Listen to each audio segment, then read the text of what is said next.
Allahumma salli ala Sayyidina Muhammad wa ala alihi wa sahbihi wa man tabi'ahum bi ihsanin ila yaumiddin. Subhanaka la ilma lana illa ma 'allamtana innaka antal alimul hakim.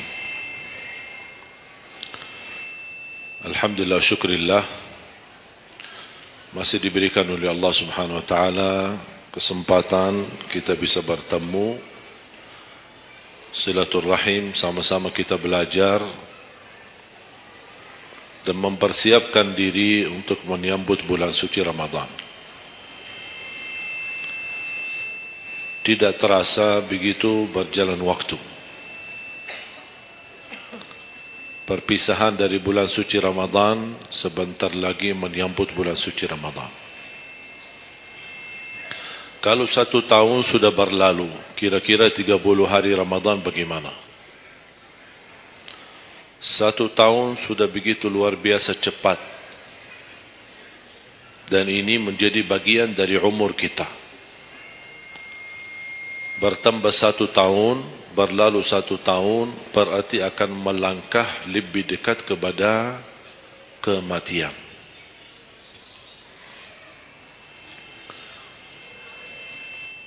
Sebenarnya bukan berapa usia kita, tapi apa isi usia kita. Isinya apa? Dan sebagaimana Rasulullah SAW menjelaskan di hadis yang sahih, di hari kiamat tidak akan tergeser kaki seorang sambil ditanya oleh Allah 4 pertanyaan. Berarti kita akan menghadapi 7 pertanyaan. 3 di kuburan, menghadap munkar nakir, man rabbuka, ma dinuka, man nabiyuka. Yang tersisa 4 nanti di hari kiamat, sebelum dimulai hisab, sebelum tergeser kaki kita ke surga maupun ke neraka, ditanya oleh Allah Subhanahu wa taala 4 pertanyaan. Yang pertama, lan tazula qadama 'abdin yaumal qiyamah hatta yus'ala an 4. Tidak akan tergeser kaki seorang di hari kiamat sambil ditanya oleh Allah SWT 4 pertanyaan. Yang pertama, an umurihi fima afnah. Umurnya apa yang kamu lakukan? Allah tidak akan tanya berapa usiamu, tapi apa yang kamu isi dalam usiamu. 60, 70, 100 tahun, kurang, lebih, Allah tidak berdulikan berapa usia kita. Bahkan banyak para sahabat ketika ditanya usiamu berapa, dia menjawab usia saya 10 tahun. Padahal sudah tua, sudah di atas 50, ada yang di atas 40. Tapi kenapa begitu ditanya soal umurnya, dia menjawab 10 tahun. Ternyata mereka menghitungkan usia yang sebenarnya adalah usia yang terisi taat. Masa jahiliyah, sebelum datangnya Islam, mereka menganggap itu semua usianya sia-sia.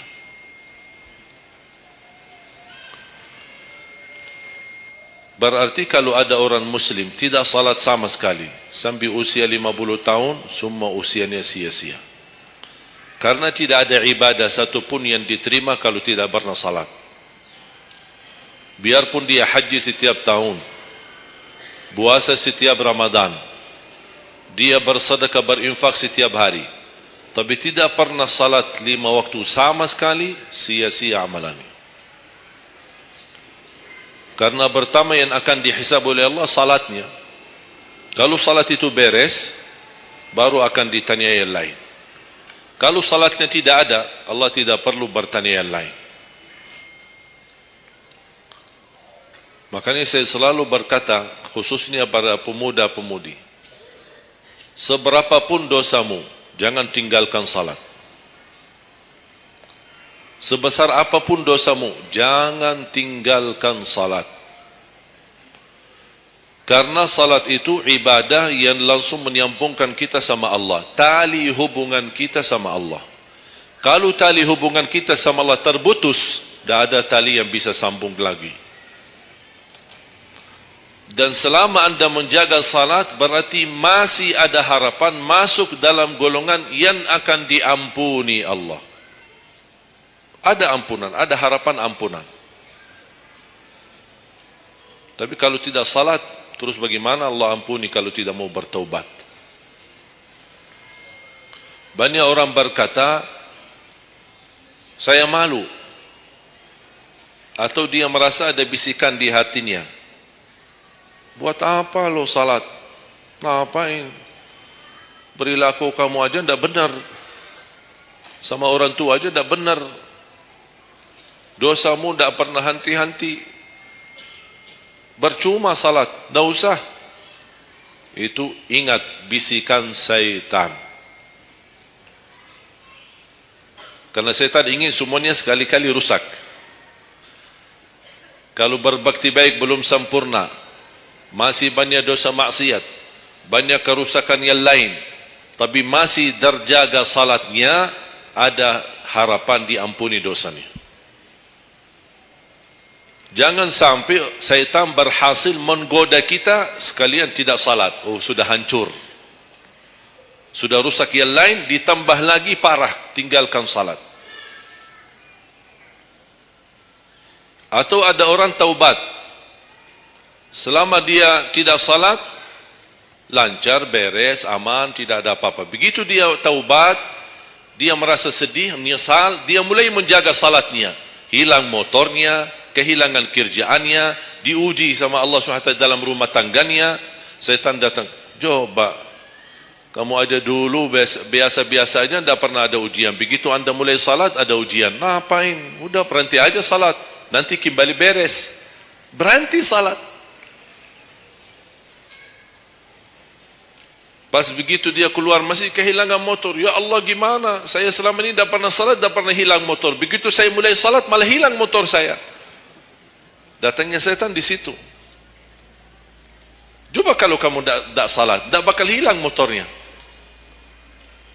Akhirnya dia merasa nyesal, dia berhenti. Berarti niatnya bukan taubat. Niatnya salat, ya Allah mohon aku salat tapi Allah jaga motor aku ya. Itu niatnya. Bukan salat karena Allah, tapi salatnya karena terjaga motornya. Itu beda niat. Berarti ketika kita berlaku ibadah, melakukan sesuatu ibadah, tapi ada ujian yang masuk, jangan anda salahkan ibadahnya, tapi salahkan niatmu. Ada apa dalam niatmu? Pasti ada salah niat.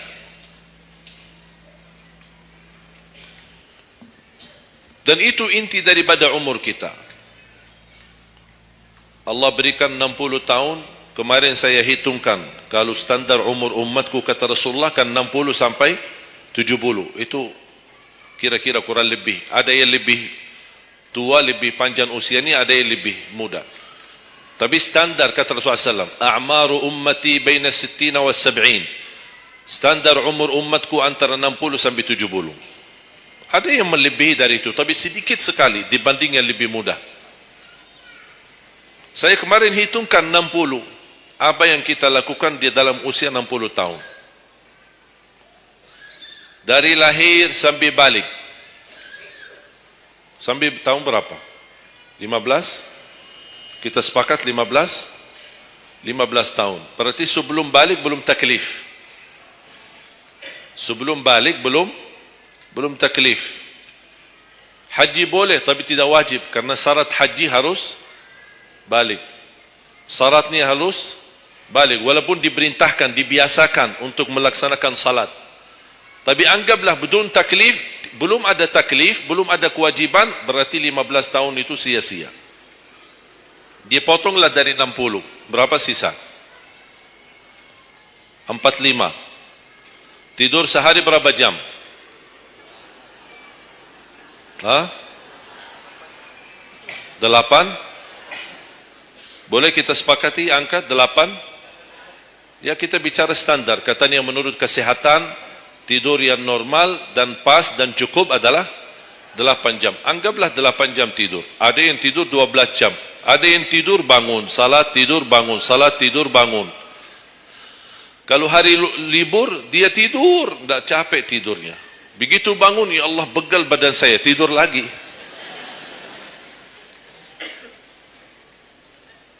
Saya hitungkan 8 jam. 8 jam dalam sehari berapa kalau dibagi? Dalam sehari. Sehari berapa jam? 24 jam. 8 bagiannya berapa jadinya? Sepertiga. Sepertiga sehari tidur. Sepertiga 60 tahun berapa? 20. 20 tahun ngapain? Tidur. 20 tahun cuman kerjaannya tidur. Mulai dari 8 jam. Coba, memang terlihat angkanya tidak terlalu besar. Tapi kalau dihitung dalam usia 60 tahun, 20 tahun tidur. Ditambah 15 belum taklif, jadi 35. Tersisa berapa dari 60? 25. Cari nafkah dan rizki. Kerjaan, standar kerja, jam kerja berapa jam? 8. Berarti 60 tahun berapa jam? Berapa tahun kita kerja? 20 tahun. 20 tahun cari menjadi kaya. Tapi 20 tahun masih stres. Tak jadi kaya-kaya. Masih bermasalah.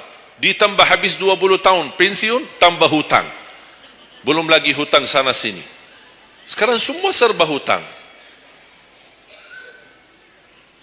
Dan yang aku heran, kenapa orang Indonesia suka berhutang? Ada masalah sedikit hutang. Sekarang HP cicilan bagus-bagus. Begitu saya kemarin diajak sama teman foto, saya lihat HP ini, Masya Allah HP yang terbaru ini. Maaf Pak, cicilan. Jadi jangan ditipu, jangan tertipu ketika anda melihat handphone baru sama orang, langsung anda baik sangka barangkali cicilan. Tak ada yang sanggup cash. Cash itu 12 juta sampai ada 15 juta. Bawa mobil yang mewah, cicilan. Begitu pindah rumah, cicilan. Jalan-jalan besok juga nikah, cicilan. Semua serba cicilan. Dan terpengaruhi dengan promo. Promo sana, sana ini, ada ini, non persen, non ini, apa, sini beli satu, dapat satu. Dan semua serba hutang. Tanpa kita sadar, tidak sadar, memang mudah kita awal-awalnya berhutang, tapi begitu sudah jatuh tagihannya, pusing. Memang hutang ini bikin aku stres. Ada orang minta sama saya amalan. Ada enggak amalannya supaya saya bisa mengatasi masalah hutang ini? Saya bilang mudah amalannya, jangan berhutang lagi. Mudah. Sudah selesai. Hutang itu di dalam Islam dibolehkan kalau sudah benar-benar keadaannya darurat. Sudah tidak ada solusi, tidak ada jalan, tidak ada yang bisa bantu, tidak ada yang bisa menolong. Akhirnya terpaksa. Dan hati-hati dari riba. Jangan terpaksa nanti beralasan, ya Allah saya terpaksa menggunakan pinjaman bank tapi riba. Pinjam 100 juta, kembalikan 120 juta. Dosa besar. Masih lebih ringan dosa zina sama ibu daripada terima uang riba. Nauzubillah min zalik.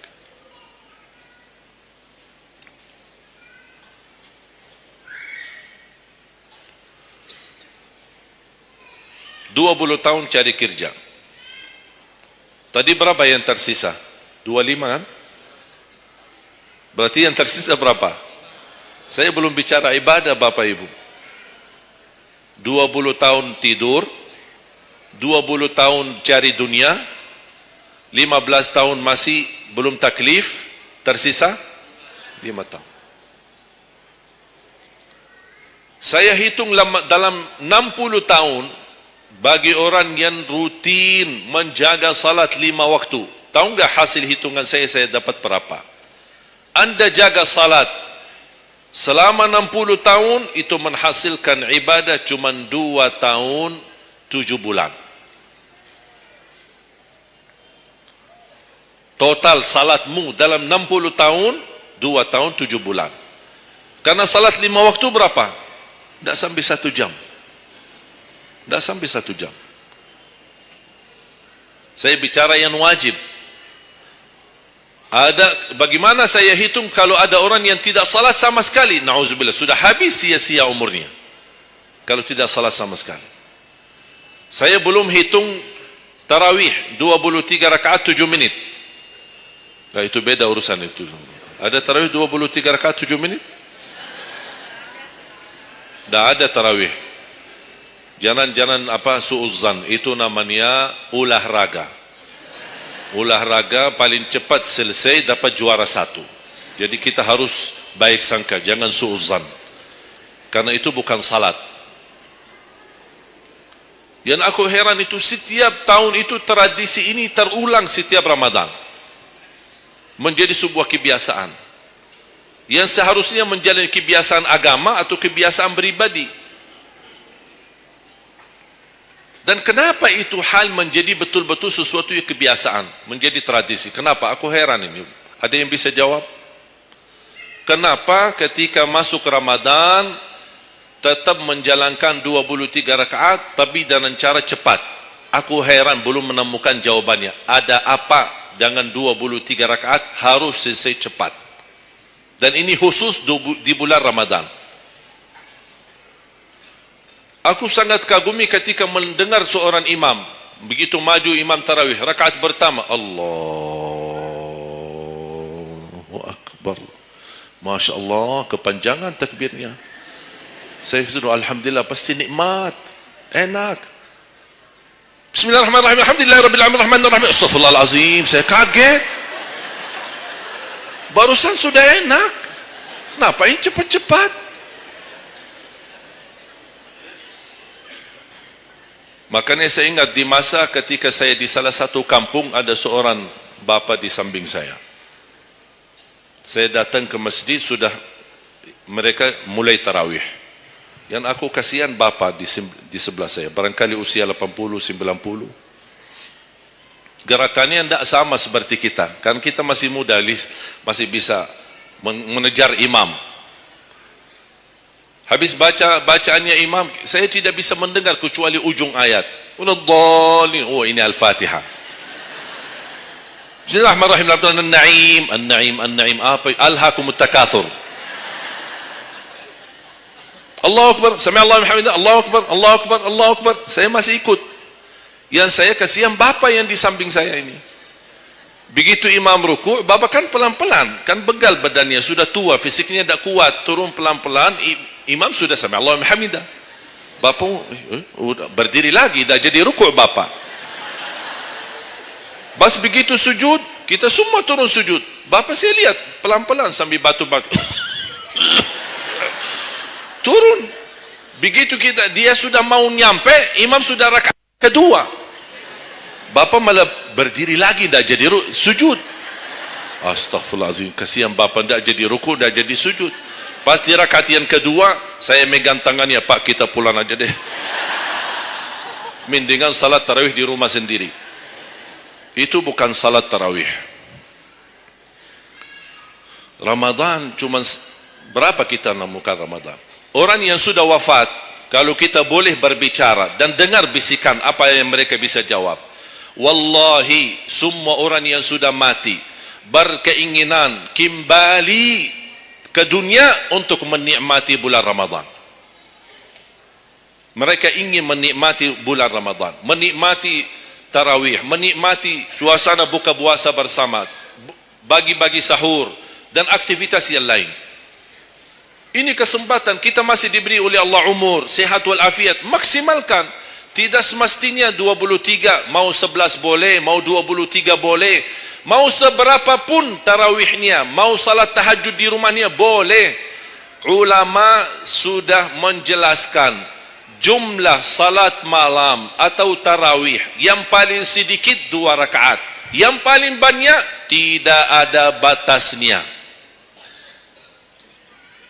Jadi kalau kita 2 rakaat, 4 rakaat tutup witir, sah. 8 rakaat tutup witir, sah. 10 rakaat tutup witir, sah, tidak ada masalah. Tidak harus 11 atau 23. Intinya bukan jumlahnya, tetapi cara melaksanakannya. Apalagi kalau bacaan imam bagus, fasih, jelas hurufnya. Saya yakin bagi jamaah yang awam, yang datang setiap Ramadan, setiap malam ikut salat tarawih, dia belum bisa baca Quran, tapi dia mendengar baca imam selama 30 malam, dia pasti bakal belajar Al-Quran karena bacaan imam bagus. Bismillahirrahmanirrahim. Alhamdulillahi rabbil alamin. Ar-Rahmanir-Rahim. Maliki yaumiddin. Iyyaka na'budu wa iyyaka nasta'in. Ihdinas siratal mustaqim. Siratal ladzina an'amta 'alaihim ghairil maghdubi 'alaihim waladdallin.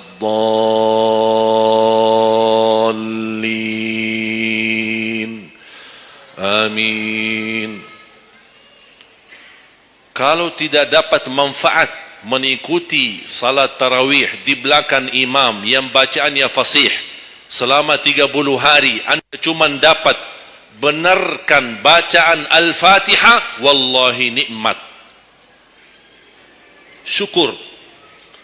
Selama 30 malam anda cuma dapat membenarkan bacaan Fatihahmu, sudah luar biasa. Tidak usah bicara ayat yang lain, hanya Al-Fatihah saja. Kenapa? Tidak sah salat kita tanpa Al-Fatihah. Kata Imam Nawawi, di dalam suratul Fatihah ada 14 tasdid. Ada 14 tasdid, hurufnya yang ditekan. Ada 14. Tertinggal satu, batal salatnya. Dan Imam Nawawi berikut mazhab Syafi'i. Makanya jamaah sekalian, wajib hukumnya belajar Al-Fatihah, bukan sunnah. Wajib hukumnya belajar surat Al-Fatihah. Perbaiki, benarkan bacaanmu, karena tergantung Fatihahnya itu salatnya sah atau tidak, itu tergantung Al-Fatihah. Makanya saya harap mulai dari hari ini anda semua bersungguh-sungguh belajar suratul Fatihah. Jangan anda targetnya mau hafal 30 juz. 30 juz anda hafal tapi tidak benar suratul Fatihah, sia-sia, tidak ada manfaat. Karena anda baca suratul Fatihah, tidak baca ayat yang lain sama sekali, masih tetap sah salatnya. Karena suratul Fatihah tidak bisa diganti. Kalau anda lupa baca selain suratul Fatihah, ada istilah lupa salah satu kewajiban, bisa diganti dengan sujud sahwi. Misal, rakaat pertama baca Al-Fatihah, itu rukun. Lanjut baca ayat pendek, anda tidak sadar, habis waladdallin, amin, Allahu Akbar, lupa baca ayat, itu diganti dengan sujud sahwi. Itu kalau di salat wajib. Tapi kalau di salat sunnah, tidak ada wajib atau rukun selain suratul Fatihah. Jadi anda kalau salat sunnah cuma suratul Fatihah, kemudian takbir, rakaat yang kedua suratul Fatihah, dan kemudian langsung ruku', sah salatnya, tidak apa-apa. Tidak harus baca surah-surah yang lain. Itu di salat sunnah. Tapi kalau di salat wajib, hukumnya baca Al-Fatihah rukun, hukum baca surah yang lain wajib. Kalau terlupa, diganti dengan sujud sahwi. Sujud sahwi 2 kali sebelum salam. Habis tahiyat, sujud 2 kali, kemudian langsung habis itu salam. Dan habis sujud sahwi tidak bagi tahiyat lagi. Sudah cukup tahiyat yang anda baca. Makanya kembali lagi jamaah sekalian, umur bukan berapa usianya, tapi apa isinya. Makanya Rasulullah SAW bersabda, ni'mal abdus salih man tala umur wa hasun amalu. Sebaik-baik hamba yang salih, yang panjang usianya, tapi baik amalannya. Baik amalannya. Bulan Syaban ini sekarang tersisa kurang lebih 14 atau 16 hari. Rasulullah SAW punya kebiasaan puasa Sya'ban full. Sampai kata Siti Aisyah, tidak pernah aku melihat Rasulullah puasa 1 bulan penuh selain bulan Ramadan sebagaimana di bulan Sya'ban. Penuh ni Rasulullah SAW. Bukan nisfu. Setiap datangnya Sya'ban ditanya nisfunya. Mana nisfu Sya'ban? Nisfu. Full Sya'ban. Puasa saja. Di awal boleh, di tengahan boleh, di akhir boleh. Yang tidak boleh, yang tidak pernah puasa Sya'ban, pas begitu berakhir, mau mendekati Ramadan, seminggu terakhir atau 10 hari terakhir, itu ada sebagian ulama berkata makruh. Kalau sudah 2 hari terakhir bulan Sya'ban, anda tidak pernah ada puasa sebelumnya, itu dianggap oleh ulama haram. Apalagi kalau sudah jatuhnya di hari keraguan, hari ragu-ragu, kemungkinan ini bisa hari terakhir, kemungkinan bisa masuk Ramadan, isbat Ramadan. Termasuk ibu-ibu dan jamaah sekalian yang masih punya hutang, segera lunasi hutangnya. Jangan begitu sudah mendekat puasa, anda punya hutang 7 hari, tersisa bulan Ramadan 5 hari. Syekh, apa? Aku punya hutang 7 hari, sedangkan yang tersisa bulan Ramadan itu tinggal 5 hari lagi mau masuk Ramadan. Aduh, 1 tahun tidak pernah tanya. Begitu sudah mepet baru cari jawabannya. Itu karena hukuman nanti. Tetap diganti puasa yang dari tahun yang lalu. Tetap bayar hutangnya dan kena denda setiap hari kena fidyah. Jadi seandainya anda masih punya hutang dan masuk Ramadan, anda belum lunasi, tetap hutang itu terbawa nanti. Pas habis Ramadan, anda punya kewajiban bayar hutang.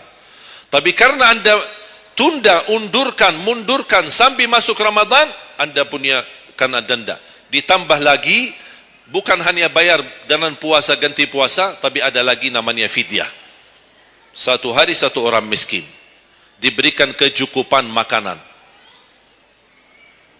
Makanya kembali lagi, yang punya hutang segera lunasi hutangnya. Masih ada kurang lebih 15 atau 16 hari. Jangan sia-siakan umurmu. Yang kedua, pertanyaan Allah Subhanahu wa taala, wa an syababihi fima ablah. Usia mudahmu, apa yang kamu berjuangkan? Apa yang kamu lakukan? Pertanyaan saya kepada jamaah, usia muda apakah bukan usia dari umur? Bukan sesuatu dari umur? Usia muda bukan sebagian dari umur? Dari total umur bukan? Dari total umur. Tapi kenapa Allah bertanya soal umur secara total dan ditanya lagi soal usia mudahmu? Kenapa? Padahal kan sudah cukup Allah tanya tentang umurmu, ditanya lagi tentang usia mudamu. Kenapa 2 kali ditanya? Allah tidak mencukupi dengan pertanyaan umur, total umur kita, tapi Allah menambahkan lagi, itu menjadi beban bagi seorang pemuda. Allah bukan akan tanya total usia umurmu, tapi akan Allah tambah lagi pertanyaannya, apa yang kamu lakukan di usia mudahmu? Usia muda itu menurut saya sangat sensitif. Anak muda yang taat, istiqamah di sisi Allah lebih baik daripada yang tua yang taat. Sekali lagi, dan yang tua-tua jangan tersinggung ya. Yang muda yang taat, istiqamah di sisi Allah lebih mulia daripada yang tua yang taat. Sama-sama taat, tapi kenapa yang muda lebih mulia? Karena godaannya lebih besar.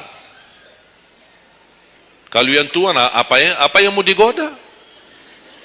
Habis sudah. Tidak ada fisik, tidak ada tenaga, tidak ada apa. Kalau yang muda banyak godaannya. Pandangan matanya, telinganya, hawa nafsunya, sahwatnya, fitnah sana sini. Mudah digoda, anak muda. Makanya Allah berikan kemuliaan. Bahkan salah satu hadis yang sahih, Di hari kiamat, semua di bawah matahari. Cuma 7 golongan yang di bawah naungan Allah. Di antaranya, wasyabun nasya'a fi ta'atillah, seorang pemuda yang menjaga diri dalam bertaat kepada Allah. Dia dapat keistimewaan di hari kiamat. Bersama pemimpin yang adil.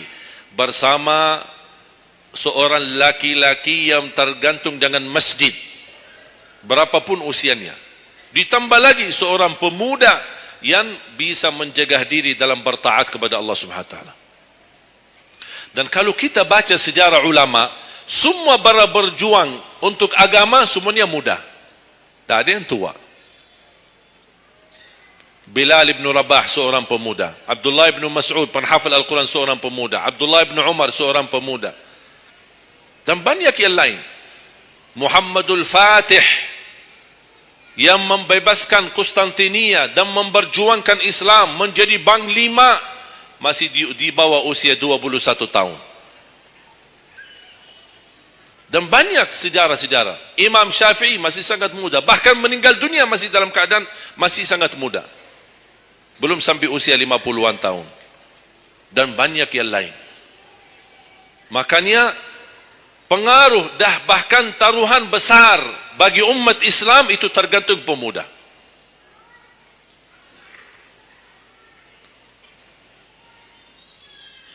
Kalau pemuda yang suka memakmurkan masjid, mencintai Al-Quran, dan dia bisa menjaga diri, dan dia bisa berbakti baik sama orang tuanya, dan selalu menjadikan target utama ridha Allah, wallahi Indonesia makmur. Kalau pemudanya jauh dari masjid, sibuk hanya bacaran, dan dia meninggalkan salatnya, jauh dari hal-hal yang baik, justru dia jatuh dalam narkoba dan berkali macam-macam dosa dan maksiat, hancurlah negeri Indonesia. Indonesia tergantung pemuda. Maaf, bukan tergantung para tua, tergantung pemuda. Makanya saya bahagia sekali ketika kemarin tanggal 17 April, saya bahagia sekali ketika melihat semua pemuda-pemuda ikut nyoblos di TPS. Walaupun kita belum lihat hasilnya, tapi sabar. Sabar. Ini ujian. Jangan ada orang terlalu muda diadu domba. Sabar. Apapun keputusannya kita tunggu. Keputusan yang resmi dari KPU. Keputusannya benar, tidak benar, serahkan kepada Allah. Hati-hati, jangan terlalu muda diadu fitnah. Sama-sama Muslim. Jangan kita diadu domba di antara kita sesama. Bahaya sekali kalau terjadi konflik gara-gara pemilu dan kepentingan politik. Silahkan lihat apa yang terjadi di Timur Tengah. Semua kejadian di Timur Tengah, awal langkah kejadian itu gara-gara kepentingan politik. Yang menjadi korban rakyat. Orang politisi hidup di negeri Eropa, nikmat, senang, bahagia, semuanya serba ada. Mereka tidak bahaya, tapi yang bahaya rakyat. Yaman, Suria, Irak, dari tahun 90 sampai sekarang Irak tidak bisa aman. Ada orang bawa berita itu Irak saudara, dan mereka perang saudara antara Sunnah dan Syiah. Bohong, tidak benar. Ratusan tahun mereka hidup damai antara Sunnah dan Syiah, tidak pernah bermasalah. Tapi karena langkah awal kepentingan politik, lama-lama terpengaruhi dengan perbedaan aliran dan berbeda pendapat. Kalau sudah kita menjadi korban dan terpengaruhi demi kepentingan politik, mudah diadu domba, besok-besok akan terjadi perang antara Sunni sama Syiah di Indonesia. Besok lagi akan terjadi antara aliran-aliran yang lain sama golongan-golongan yang lain. Bisa terjadi perpecahan belah. Itu yang diinginkan oleh musuh Islam. Jangan diberikan kesempatan. Terjadi ujian, memang kita menghadapi ujian. Bukan hanya umat Islam di Indonesia. Di Palestina sudah 60, bahkan sudah sampai 70 tahun mereka menghadapi ujian. Tapi kekuatan sabar luar biasa. Tidak pernah putus asa. Biarpun mereka tidak bersenjata, tidak punya apa-apa melawan musuhnya Israel.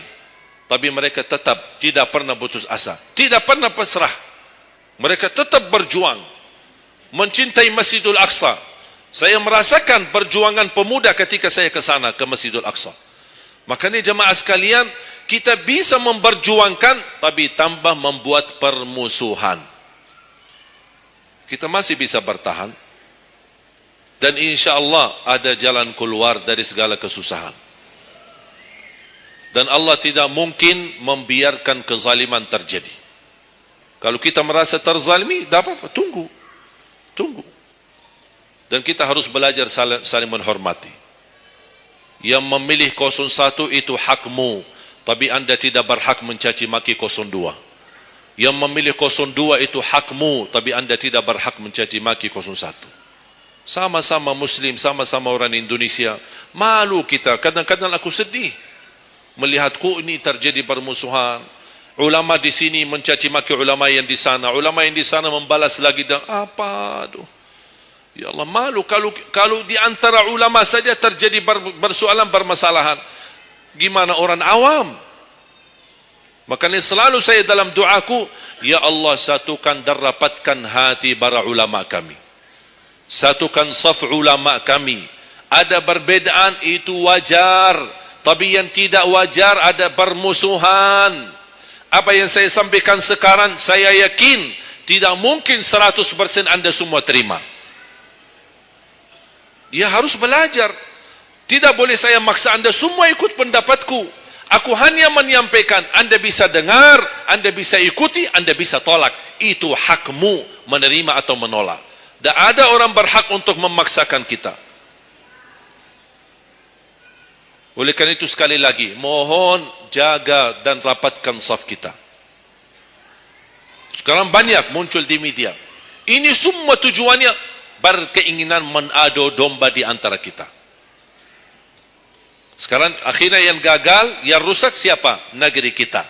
Yang kurban, rakyat kita. Orang politisi tidak apa-apa. Mereka kan berduit. Duitnya banyak, fasilitasnya banyak. Bisa dia hidup keluar negeri dimanapun. Dia bajak keluarganya, sudah. Biar rakyat jadi korban. Jangan kita mau dijadikan kambing hitam. Siap? Bisa jaga? 714 suku dan budaya berbeda-beda, tapi alhamdulillah masih bisa bersatu di bawah bendera merah putih. Dan ini karunia dari Allah Subhanahu wa taala. Wajib kita syukuri dan wajib kita jaga.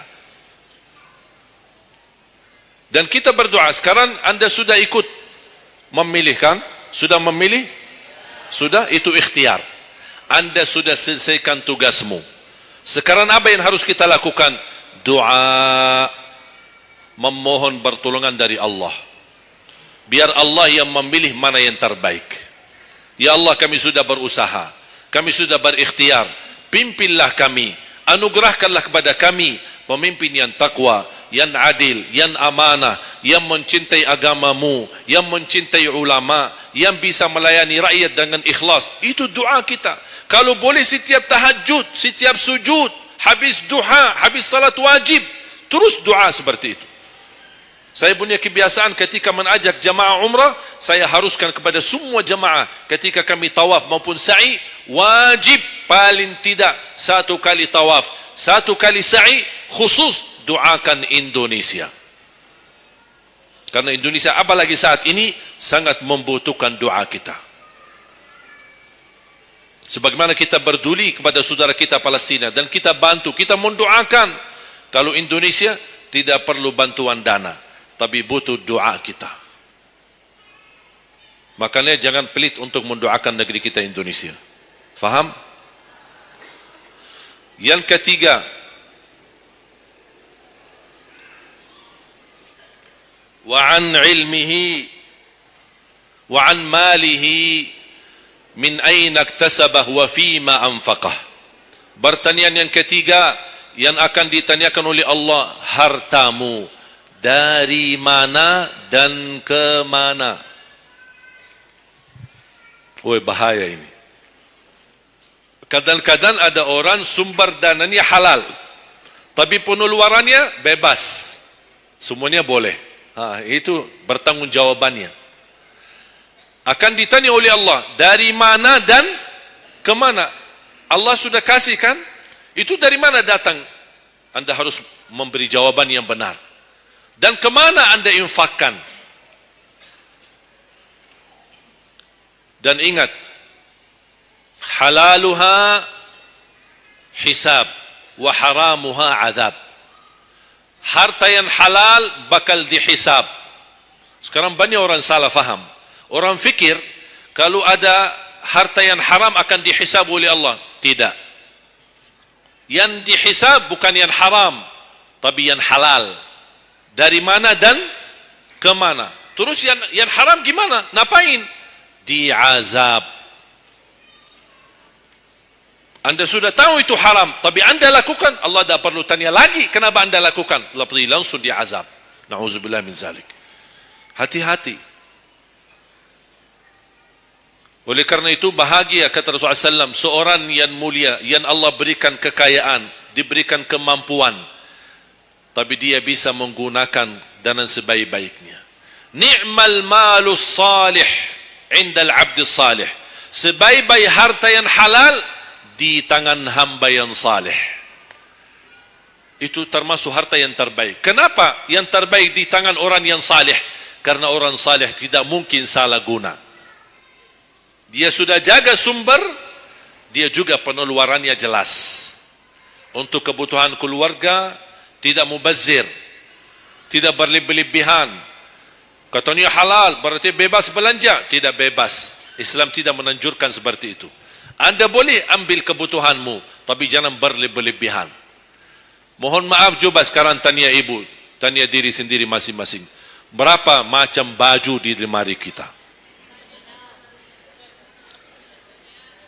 Sudah, mohon maaf, tak usah bahas yang lalu. Terlanjur belanja karena ibu merasa tidak tidak tega, merasa keberatan kalau setiap acara itu aja yang dipakai. Pagi acara, besok siang pulang ganti.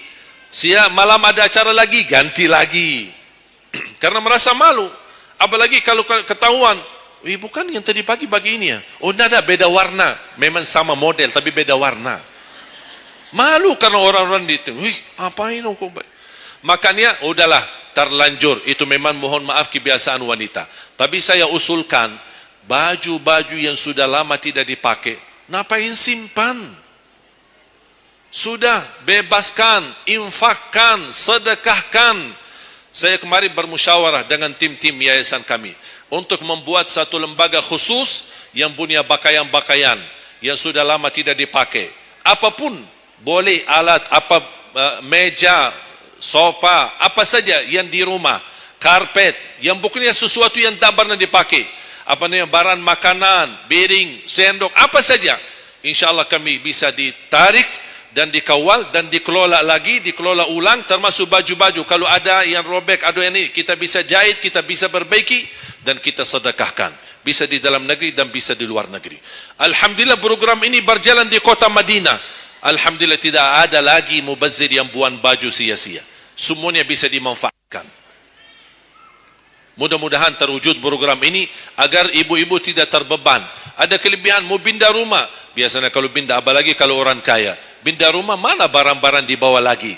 Barang-barang besi yang baru-baru semua. Terus yang tersisa kemana? Dibuang atau tidak tahu kemananya. Udah, kita yang ambil, kita yang kelola, yang perlu diperbaiki kita perbaiki, dan kita hantarkan kepada warga-warga yang miskin yang mereka tidak punya apa-apa. Setuju? Yang terakhir, yang keempat, wa an ilmihi madza amila bihi. Allah akan tanya terhadap ilmumu, apa yang kamu lakukan. Jadi jamaah sekalian, intinya bukan berapa banyak ilmumu, tapi berapa yang Anda amalkan. Oleh karena itu, jangan terlalu banyak belajar. Belajar dan amalkan. Walaupun Anda belajar cuman sedikit, itu jauh lebih baik daripada Anda banyak belajar tapi tidak sempat mengamalkan. Belajar, amal. Belajar, amal. Dan ilmu yang bermanfaat yang diikuti dengan amalun salih. Ada orang Masya Allah semangat, ke sana belajar, sana belajar, sana belajar, tapi tidak pernah mengamalkan. Dikasih amalan zikir, wirid, tidak diamalkan. Ditambah lagi amalan yang kedua, tidak diamalkan. Akhirnya terbeban, banyak amalan belum ditunaikan. Itu menjadi beban. Nanti di hari kiamat, Allah akan tanya, sudah berapa lama kamu belajar? Sudah berapa banyak ilmumu? Apa yang kamu amalkan? Oleh karena itu jamaah sekalian, tolong jaga. Boleh anda belajar, tapi anda amalkan. Kalau ada orang berkata, daripada saya salah, ya udah tidak usah belajar. Bahaya lagi. Ada orang berkata, daripada saya perlumpun dan bisa mengamalkan, mendingan saya tidak usah banyak belajar. Udahlah, biar saya tunaikan dulu yang sudah saya belajari. Tidak. Tetap anda belajar dan mengamalkan sesuai kemampuannya. La yukallifullahu nafsan illa usaha. Walaupun anda belum tunaikan seluruh amalannya, tidak apa-apa. Tapi anda sudah ada niat, anda sudah ikhtiar, anda sudah tunjukkan yang terbaik. Tapi kemampuannya memang sampai segini, kemampuannya memang terbatas. Tidak apa-apa, Allah melihat anda sudah bersungguh-sungguh untuk mengamalkan apa yang anda belajari. Oleh karena itu, saya kasih satu amalan. InsyaAllah mudah-mudahan bermanfaat. Sedekah subuh. Sedekah subuh, kenapa saya berkata sedekah subuh? Bukan berarti tidak boleh sedekah di waktu yang lain. Semua sedekah boleh di setiap waktu dan setiap saat, hari Jumat maupun selain hari Jumat. Tapi sedekah subuh itu termasuk sedekah yang terbaik. Kenapa? Bukan kata saya, tapi kata Rasulullah sallallahu alaihi wasallam. Setiap waktu subuh Allah turunkan malaikat, tugasnya mendoakan orang yang bersedekah subuh hari. Allahumma a'ti munfiqan khalafa. Ya Allah, ganti yang lebih baik bagi orang yang infak di subuh hari. Ibu-ibu lagi halangan tidak salat, sebelum beraktivitas isi sedekah subuh. Anda tidak usah susah-susah mencari anak yatim dan orang miskin di subuh hari. Mulai hari ini masing-masing bikin kotak amal atau botol atau kaleng, simpan di rumah. Setiap habis salat subuh sebelum beraktivitas isi sedekahnya. Apalagi kalau sedekah itu disertai doa. Begitu anda sedekah, sebutkan hajatmu. Ya Allah, dengan berkah sedekah ini, ya Allah, saya ingin nikah. Mudahkan jodoh. Nikah lagi juga boleh doa, tidak apa-apa. Ada yang sedang melamar kerjaan, anda isi, wallahi dahsyat amalan ini, wallahi dahsyat, manfaatnya banyak untuk menyembuh penyakit, menabulkan hajat, memudahkan urusan. Dan tidak pernah saya sampaikan amalan ini, semua alhamdulillah berhasil mendapatkan hajatnya. Begitu anda isi, doa, ya Allah, dengan berkah sedekah ini mudahkan lamaran kerjaan saya. Ya Allah, dengan berkah sedekah ini mohon titipkan pahalanya untuk kedua orang tua saya. Kalau ada yang merasa dirinya suka marah, suka emosi, ya Allah, dengan berkah sedekah ini tenangkan hati dan jiwa saya agar tidak emosi lagi. Ya Allah, dengan berkah sedekah ini karuniai kepada aku anak penghafal Al-Quran. Bu, jemaah sekalian, saya berkeluarga 12 bersaudara, timnas. Dan kami memang sudah disusun satu lusin. 12 ini mempersiapkan kalau timnas kita belum mampu membawa juara, insyaAllah kami sekeluarga siap mengganti timnas. Alhamdulillah, dari saudara saya 12 ini 10 penghafal Al-Quran. Tapi orang tua saya awam. Percaya enggak? Orang tua saya bukan ulama, bukan kiai, bukan ustaz. Ayah saya belajar kelas 3 SD. Ibu saya tidak pernah masuk sekolah sama sekali. Sampai usia 40 tahun masih buta huruf, tidak bisa baca Quran. Tapi Allah berikan karunia keturunan penghafal Al-Quran.